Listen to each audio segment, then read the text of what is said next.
जैन साथियों, पिछले कुछ दिनों से हम लोग ये देख रहे हैं कि समाज में नफरत फैलाने का कारोबार चल रहा है और पूरे समाज को नफरत की आग में लगातार झोंकने की कोशिश हो रही है। किसी भी घटना को हिंदू मुसलमान के दायरे में लेकर देखना, किसी भी घटना में हिंदू मुसलमान का एंगल खोजना, किसी भी घटना में नफरत फैलाने का कारोबार शुरू कर देना, ये चलन हो गया है।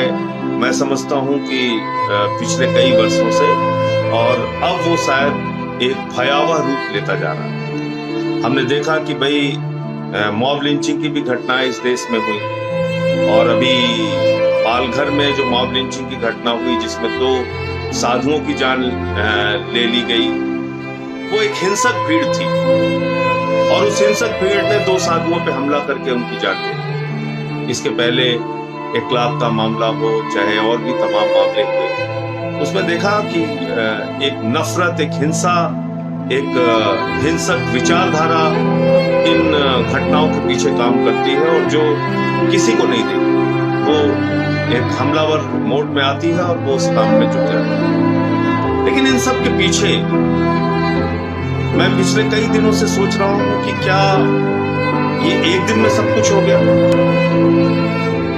क्या ये आज जो परिस्थितियां हम लोगों को देखने को मिल रही हैं, जिस तरह से मीडिया के जरिए नफरत परोसी जा रही है, जिस तरह से खुलेआम मीडिया चैनल्स पे बैठ के, टीवी पे बैठ के एंकर्स भड़काने का काम करते हैं, 2 प्रवक्ताओं को आपस में लड़ाने का काम करते हैं, और उस पर फिर गाली गलौज शुरू हो जाती है। फिर एक तरफ एक भक्तों की टीम लगती है, फिर उनके जवाब दिया जा रहा है। कहीं ना कहीं ये उसकी वजह से है कि आज समाज बढ़ता जा रहा है और समाज में आज नफरत का विचार वो बहुत तेजी के साथ फैल रहा है। और हमें याद रखना होगा, हमको बिल्कुल एक अपनी विरासत को याद रखना पड़ेगा। हम राष्ट्रपिता महात्मा गांधी के देश में रहे, वो कहा जाता है। वो राष्ट्रपिता महात्मा गांधी जिन्होंने अहिंसा के माध्यम गोरे अंग्रेजों से इस देश को आजाद कराया। वो राष्ट्रपिता महात्मा गांधी जिन्होंने आजादी का आंदोलन नॉन वायलेंस, अहिंसा के जरिए चलाकर पूरे देश से उन अंग्रेजों को खदेड़ा जिनका सूरज नहीं डूबता। और ज्यादा पुरानी बात नहीं है, अगर आप 74 के आंदोलन को याद करें, लोकनायक जयप्रकाश नारायण जी के आंदोलन को, तो उन्होंने भी नारा दिया था, मारेंगे नहीं लेकिन मानेंगे नहीं। यानी सत्ता के खिलाफ जो लोकनायक जयप्रकाश नारायण का आंदोलन था, वो भी अहिंसा का आंदोलन था कि लाठी खा लेंगे, मार खा लेंगे, सत्ता का उत्पीड़न बर्दाश्त कर लेंगे, जेल चले जाएंगे, लेकिन मारेंगे नहीं। और भी नजदीक आ जाइए, वर्ष 2011 को याद कीजिए। यही देश था, इसी देश के लोग थे, यही हिंदू मुसलमान थे, यही अगड़ा पिछड़ा दलित सवर्ण थे, यही 2011 का आंदोलन जिसका हम लोग खुद से साक्षी रहे हैं। हमने उस आंदोलन को बहुत करीब से देखा है, उसमें भागीदारी ली है, उसमें हिस्सा लिया है। अन्ना जी का आंदोलन, उस आंदोलन में हमने देखा कि पूरा देश अन्ना जी के साथ आंदोलन में खड़ा हुआ, पूरा देश सड़कों पे उतरा, लेकिन सबने गांधी जी का रास्ता अपनाया, सबने प्रेम और अहिंसा का रास्ता अपनाया। और उसमें कोई टीवी पर अन्ना जी के अनशन को देखता था तो वो अपना खाना छोड़ देता था, कोई सड़कों पे निकलकर आंदोलन करता था तो एक भीड़, एक हुजूम इकट्ठा हो जाती थी, लेकिन कोई तोड़फोड़, हिंसा नहीं, कोई नफरत फैलाने का काम नहीं, कोई हिंदू मुसलमान नहीं, कोई अगड़ा पिछड़ा दलित सवर्ण नहीं, कोई क्षेत्र भाषा नहीं, बल्कि पूरा हिंदुस्तान भ्रष्टाचार विरोधी आंदोलन में इकट्ठा हुआ था वर्ष 2011 के अंदर। ज्यादा पुरानी बात नहीं।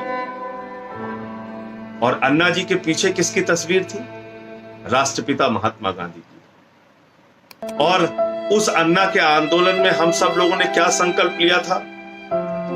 क्या अपने अंदर एक धारणा बनाई थी, एक दृढ़ संकल्पित भाव से हमने काम किया था। उसमें कहा था, हम हिंसा का सहारा नहीं लेंगे। उसके बाद आम आदमी पार्टी का जन्म हुआ, और आम आदमी पार्टी में भी आज तक हमने कभी हिंसा का सहारा नहीं लिया। हमने हमेशा हिंसा की नफरत की राजनीति का विरोध किया है। हमने हमेशा ये कहा है कि नफरत के लिए हिंदुस्तान में कोई स्थान नहीं।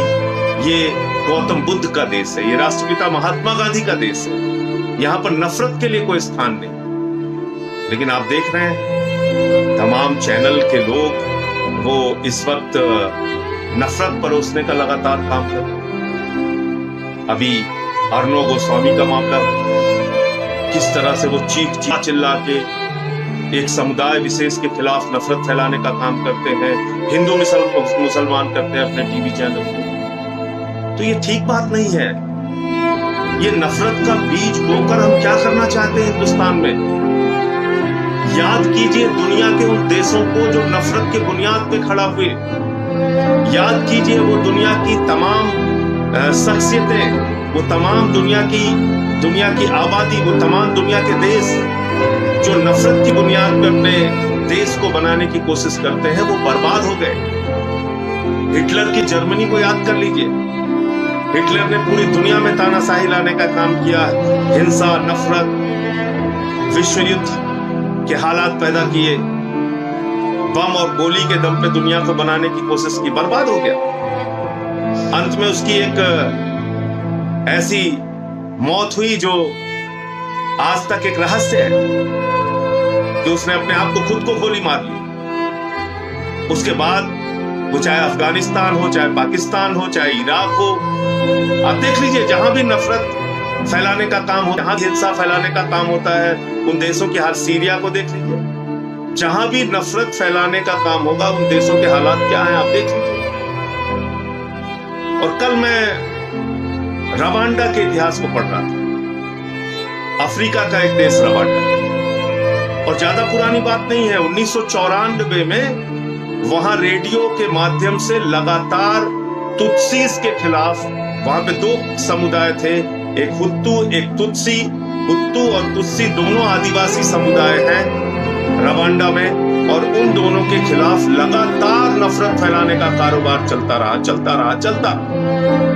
और उसमें सबसे बड़ी भूमिका रेडियो की थी, सबसे बड़ी भूमिका रवांडा में चलने वाले मीडिया की थी। यूनाइटेड नेशन भी कुछ नहीं कर पाया, दुनिया के तमाम ताकतवर देश भी कुछ नहीं कर पाए। रेडियो पे खुलेआम अपील होती थी, तुत्सीस को मारो, तुत्सीस को मारो, अगर कोई दिखे तुम्हारे बगल तो उनकी हत्या कर दो। इस प्रकार का आह्वान होता था मीडिया के माध्यम से। और हुआ क्या रवांडा में 1994 में, जहां पे यूएन की सिक्योरिटी फोर्सेस भी थी, जहां पे संयुक्त राष्ट्र संघ भी मौजूद था, दुनिया के तमाम यूरोप के देश मौजूद थे। 8 लाख को राष्ट्रपति मार दिया गया, प्रधानमंत्री मार दिया गया, सब एक दूसरे के कत्लेआम में जुट गए। हम कैसा देश बनाना चाहते हैं? हम हिंदुस्तान को रवांडा बनाना चाहते हैं? हम हिंदुस्तान को अफगानिस्तान के रास्ते पे ले जाना चाहते हैं? हम हिंदुस्तान को नफरत की बुनियाद पे बनाना चाहते हैं? उस गांधी के प्रेम और उस गौतम बुद्ध के संदेश को हम भूल गए क्या, जिन्होंने कहा घृणा घृणा से नहीं प्रेम से खत्म होती है, मोहब्बत से खत्म होती है, इंसानियत से, भाईचारे से। और हम अहिंसा के विचारों को भूल के, हम प्रेम भाईचारे के विचारों को भूल के, धर्मनिरपेक्षता के विचारों को भूल के, वसुधैव कुटुंबकम की जो हमारी विचारधारा है उसको भूल के हम आज एक दूसरे के खिलाफ नफरत फैलाने में लगे हुए हैं। ऐसे कोरोना के संकट के समय में, कोरोना का संकट जिससे पूरी दुनिया जूझ रही है, पूरा हिंदुस्तान जूझ रहा है, हर आदमी डरा हुआ है, भयभीत है, ऐसे समय में भी हम लोग नफरत फैलाने में लगे हुए हैं। एक दूसरे से के खिलाफ कितने आग उगल सकते हैं इस काम में लगे हुए। आपसे निवेदन है, विनती है, हाथ जोड़कर प्रार्थना है, ये मत कीजिए। और इस सब के पीछे विचार कहीं ना कहीं जिम्मेदार होता है, सोच कहीं ना कहीं जिम्मेदार होता है। समाज का नेतृत्व, लोकतंत्र के जो 4 स्तंभ हैं वो क्या संदेश दे रहे हैं, ये कहीं ना कहीं बहुत महत्वपूर्ण होता है।